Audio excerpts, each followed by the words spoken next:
So, Hank Paulson, former Secretary of Treasury for the United States and CEO of Goldman Sachs, what is it really like to deal with China?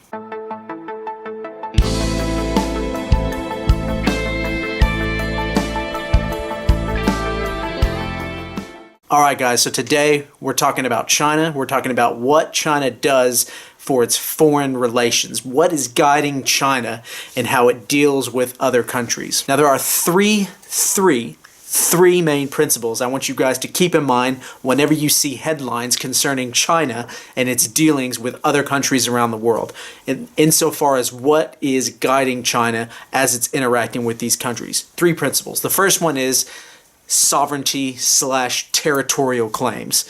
The second one is a peaceful external environment to promote internal development. The third, and most important, is the ability to protect the Chinese political system. So let's take the first one, sovereignty and territorial claims. Sovereignty has always been listed as a core interest of China, of the Chinese Communist Party. Sovereignty in this case means protection of what China views as its rightful claims to various territories in and around China. These include Taiwan, the most notorious and probably the most important issue in China in Chinese foreign policy, Hong Kong, Tibet, Xinjiang province, the East and South China Sea. Now I haven't done an episode on the South China Sea. I will do that soon.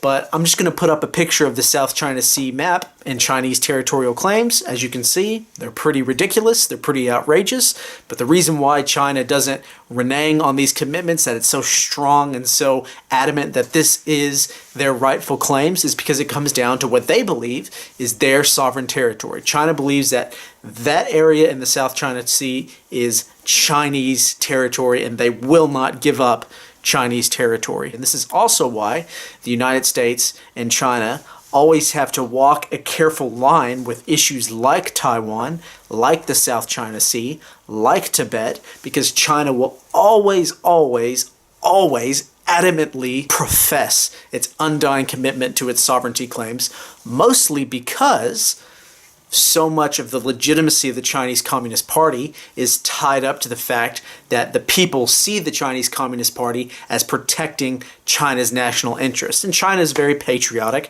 some would say very nationalistic country, and to renege or to give up its sovereignty claims would not go down very well with the domestic audience. Second principle, promoting a peaceful external environment so as to promote internal development.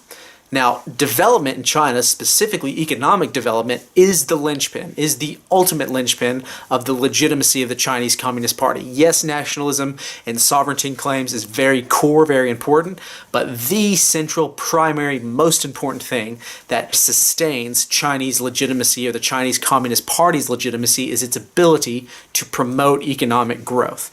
What doesn't promote economic growth? Wars, conflicts on your borders, trade flows being stopped, whether through the sea or on land. All of these issues, all of these physical conflicts will take away or will decrease the likelihood, the chances that your country will be able to promote economic growth. So China is always trying to promote a sustainable, peaceful, external environment so as to promote its internal environment. Now you might say, hey Brian, if that's the case, why are they being so combative in the South and East China Seas?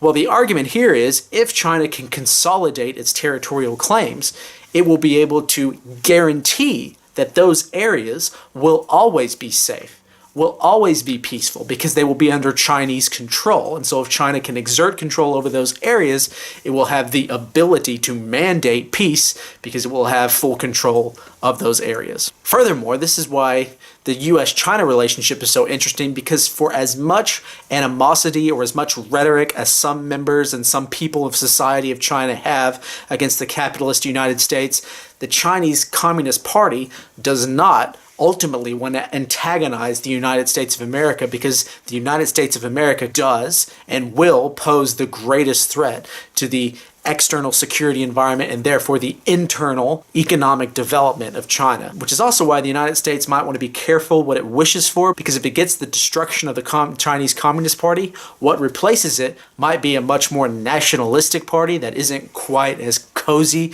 or willing to be as cozy with the United States as the Chinese Communist Party is. Why is the Chinese Communist Party wanting to be so cozy with the United States? Because that economic relationship, that $650 billion trade relationship between China and the US, really promotes the growth of China, the economic development of China. Lastly, the protection of the Chinese political system.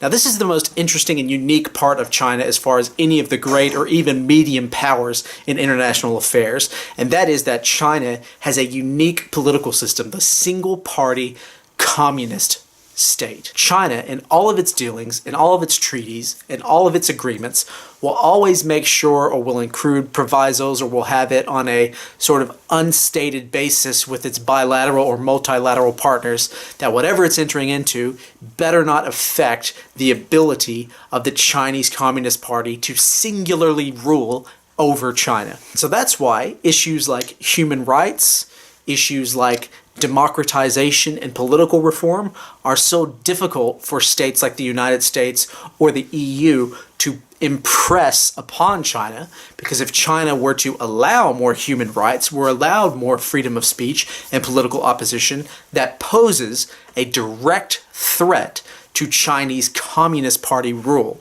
And so in all of its dealings, China is very reticent to attach human rights and political rights to its trade deals or to just any sort of bilateral or multilateral agreement on any area. Always know that whenever China is making deals, is talking with other countries, is engaging in diplomacy, it will never enter into an agreement or take a course of action that ultimately threatens the ability of the Chinese Communist Party to rule unimpeded. All right, guys, so I just wanted those things to be at the forefront of your mind whenever you see China in the headlines. Xi Jinping meeting with Donald Trump very soon, sovereignty, territorial claims, promoting a peaceful external environment to promote economic development internally, and protecting the Communist Party of China's position as singular authority and ruler over China. Those three principles govern Chinese foreign policy. So just remember that. Now you know. Now you too know what it means to deal with China, just like Secretary of the Treasury Hank Paulson. All right, guys, what do you think about all this? What do you think about these core interests? Have you seen anything else that's guiding Chinese foreign policy? Do you think that there will ever be an ability for the United States to force China to have more human rights or democratization, the West in general, or the United Nations to force China to have democratization or human rights? Comment below, let me know, share the video, guys, subscribe. We're over 100 subscribers. Can you believe it? Keep subscribing, keep sharing the videos, and remember, reality always trumps ideology.